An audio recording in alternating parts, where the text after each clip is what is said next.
পাড়া বৈঠক, বাড়ি বাড়ি প্রচার, শোভাযাত্রা সহ একাধিকভাবে সোমবার ভোট প্রচার সারলেন কেশিয়ারি বিধানসভা তৃণমূল প্রার্থী রামজীবন মান্ডি। প্রচারে বেরিয়ে এলাকার মানুষজনের সাথে কথা বলেন প্রার্থী নিজেই। জানতে চান সুবিধা অসুবিধের কথা। শাসক দল তৃণমূল কংগ্রেসের উন্নয়নে নানান দিক তুলে ধরেন। কেশিয়ারির 7 নম্বর অঞ্চলের 11টি বুথ এলাকাতে কর্মীদের নিয়ে ঘোরেন প্রার্থী রামজীবন মান্ডি। সঙ্গে ছিলেন জেলা নেতা ফটিক রঞ্জন পাহাড়ি, জেলা মহিলা সভানেত্রী মামুনি মান্ডি, জেলা পরিষদ সদস্যা পলি সাহা, কেশিয়ারির 7 নম্বর অঞ্চলের প্রধান শেফালি পাহাড়ি সহ অন্যান্যরা। প্রচার থেকে ভালোই সাড়া পাচ্ছেন বলে জানান তৃণমূল প্রার্থী। তার দাবি, মানুষের উচ্ছ্বাস উদ্দীপনা থেকে 100% নিশ্চিত জয় হবে। সকালে আমার একটা প্রোগ্রাম ছিল মনোহরপুর দাঁতন ওয়ানের অন্তর্গত মনোহরপুর গ্রামে। সেখানটা বুথে একটা রোড শো হয়েছিল। সেখানকার আদিবাসী সম্প্রদায়ের মানুষরা তারা তাদের বুথে বাড়িতে বাড়িতে নিয়ে গেছিলেন। আমি সেখানে করেছি।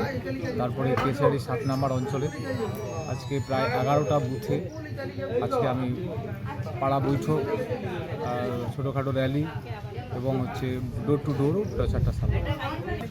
আমি যে বুথগুলোতে গেলাম আজকে, টোটাল মনে হয় 11টা বুথ আজকে গেলাম আর কি। তো প্রতিটা বুথেই মানুষজনের মমতা বন্দ্যোপাধ্যায়ের প্রতি, অভিষেক বন্দ্যোপাধ্যায়ের প্রতি এবং সর্বশেষ আমাদের জোড়াফুলের প্রতি তাদের যে আগ্রহ এবং চোখে পড়ার মতন, এবং প্রতিটি মানুষ রাস্তাঘাটে, দোকানে, পাড়ায় বা গ্রামে বা বুথে যেখানেই যাচ্ছে সেখানে মমতা বন্দ্যোপাধ্যায়ের সমর্থনে তারা কিন্তু এগিয়ে আসছেন এবং ব্যাপক সাড়া পাচ্ছে।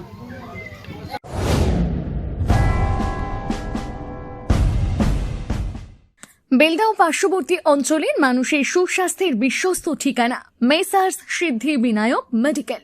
এখানে পাবেন উন্নত মানের সব ধরনের খুচরো অ্যালোপ্যাথিক ওষুধ।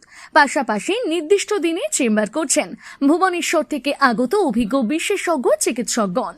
নাক কান গলা বিশেষজ্ঞ ডাক্তার রোহিত আগরওয়াল, সুগার রোগ বিশেষজ্ঞ ডাক্তার চন্দন পাত্র, পেটের রোগ বিশেষজ্ঞ ডাক্তার পদ্মলোচন পুষ্টি, অস্থি রোগ বিশেষজ্ঞ ডাক্তার বৈভব মোহান্তি, স্ত্রী রোগ বিশেষজ্ঞ ডাক্তার সৌমি ব্যানার্জি। ঠিকানা বেলদা কালী মন্দির রোড, নান্দনিক ক্লাবের বিপরীতে। নাম লেখাতে ফোন করুন 6297552537 অথবা 9564666322 এই নম্বরে। বিশেষ দ্রষ্টব্য, প্রত্যেক বৃহস্পতিবার দোকান বন্ধ থাকে। নিজেকে আপডেট রাখতে ফলো করুন সানন্দা নিউজ।